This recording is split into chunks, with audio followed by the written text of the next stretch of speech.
नमस्कार दोस्तों। भारत की असली ताकत गांव में बसती है, लेकिन क्या कभी सोचा है कि इतने साल आज़ादी के हो गए, उसके बाद भी गांव का विकास क्यों नहीं हो पाया। जहां शहरों में चमकती सड़कें और बड़ी बड़ी इमारतें दिखती हैं, वहीं दूसरी तरफ लाखों ग्रामीण आज भी बुनियादी सुविधाओं के लिए संघर्ष कर रहे हैं। भारत की एक बड़ी आबादी आज भी एग्रीकल्चर पर निर्भर है, फिर भी गरीबी, बेरोजगारी, कम शिक्षा और कमजोर इंफ्रास्ट्रक्चर जैसी समस्याएं ग्रामीण विकास को कहीं ना कहीं बाधित करती है। तो आखिर रूरल डेवलपमेंट क्या है?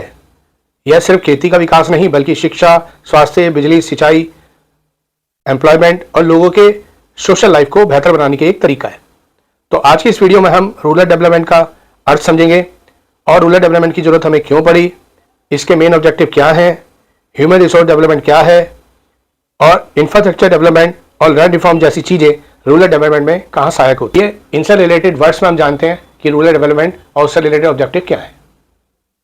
In India, majority of the poor people live in rural areas where they don't have access the basic necessity of life.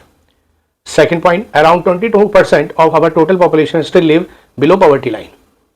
Third point, more than 2/3 of India population depend on agriculture. Fourth point, after the economic reform, the growth rate of agriculture sector decreased to 3% per annum during 1991 से 2012. देखिए, आज भी बड़े पैमाने पर rural area के अंदर गरीबी दिखाई देती है। लोग अपनी बुनियादी आवश्यकताएं भी पूरी नहीं कर पाते। लगभग टोटल पॉपुलेशन का 22% आज भी पॉवर्टी लाइन के नीचे है। पॉपुलेशन का 2/3 पार्ट कहीं ना कहीं एग्रीकल्चर पर डिपेंड है। आप ऐसे मान लें 100 में से 75% लोग आज भी एग्रीकल्चर कर रहे हैं और कहीं ना कहीं उसके बाद भी उनका डेवलपमेंट नहीं हो पा रहा, जबकि वो देश की खाद्यान्न समस्या को बड़ी पूरी करते हैं। देखने में आया कि 1991 से लेकर 2012 तक हमारी जो कृषि एग्रीकल्चर है वो कहीं ना कहीं डिक्रीज हुआ है 3% पर एनम, क्योंकि कहीं ना कहीं सरकार उसको सपोर्ट नहीं करती है और लोग परेशान होकर एग्रीकल्चर को छोड़ते जा रहे हैं। तो अब रूरल डेवलपमेंट की डेफिनेशन देखते हैं। Rural development refer to continuous and comprehensive social economic process attempting to improve all aspect of rural life. The term rural development include not only agriculture development but it involve all those aspect which improve quality of life of the people. Rural development का अर्थ सिर्फ कृषि का विकास नहीं होता या किसान का विकास नहीं होता। रूरल डेवलपमेंट का मतलब गांव में रहने वाले सभी लोगों का बुनियादी रूप से बेसिक सारी लाइफ सुटेबल हो और उनका विकास हो। ऑल ओवर रूरल डेवलपमेंट देखें तो चारों तरफ का विकास होना चाहिए। अच्छी सड़कें होनी चाहिए, बिजली होनी चाहिए, पानी की सिंचाई के साधन होने चाहिए, कृषि का अच्छा प्रोसेस होना चाहिए, सरकार उसमें सपोर्ट करे, चाहे किसी के पास अपने खेत हैं या नहीं है, सरकार से उसको गाइडेंस और ट्रेनिंग सारी मिलनी चाहिए और आवश्यकता होने के साथ लोगों को लोन भी मिलना चाहिए। Process of rural development. First point, development of human resources. Proper attention to literacy education and skill development should be given. Better and more affordable health facilities.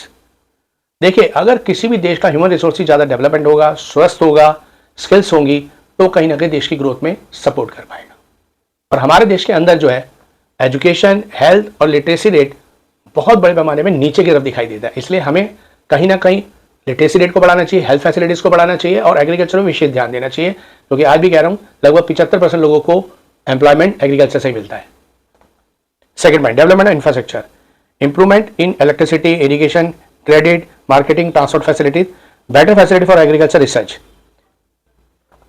देखिए, गाँव के अंदर इंफ्रास्ट्रक्चर स्ट्रांग होना चाहिए, अच्छी सड़कें होनी चाहिए, तभी एग्रीकल्चर का मार्केट से कनेक्टिविटी होगी और वो अपना सामान लेकर कहीं ना कहीं शहरों तक पहुंच पाएंगे।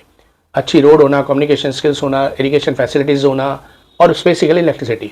जब इस तरह का इंफ्रास्ट्रक्चर स्ट्रांग होगा तो कहीं ना कहीं रूरल डेवलपमेंट हो पाएगा। Third point, land reform, elimination of exploitation in the land relation. Second point, actualisation of the goal of land of tiller. Third point, improvement of social economic condition of rural poor by widening their land base.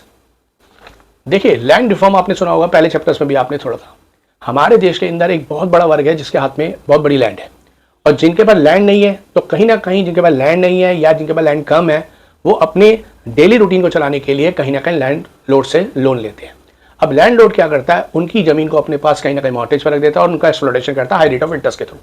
अब इस कारण agriculture का एक बहुत बड़ा part कहीं ना कहीं उन्हें देना पड़ता है लैंड लोड्स को, या फिर एक बहुत बड़ा इंटरेस्ट देना पड़ता है। तो ये कहीं ना कहीं लैंड रिफॉर्म एक बहुत ज़्यादा जरूरी है अगर रूरल डेवलपमेंट करना है। यानी कुछ लोगों के हाथ से जमीनों को कंट्रोल करना चाहिए और ये सिर्फ सरकार के सहयोग से हो पा सकता है। Point, elevation of the poverty. There is a serious need for taking steps for elevation of poverty and bringing significant improvement in living condition of weaker section. Fifth point, development of the productive resources of each locality to enhance the employment opportunity.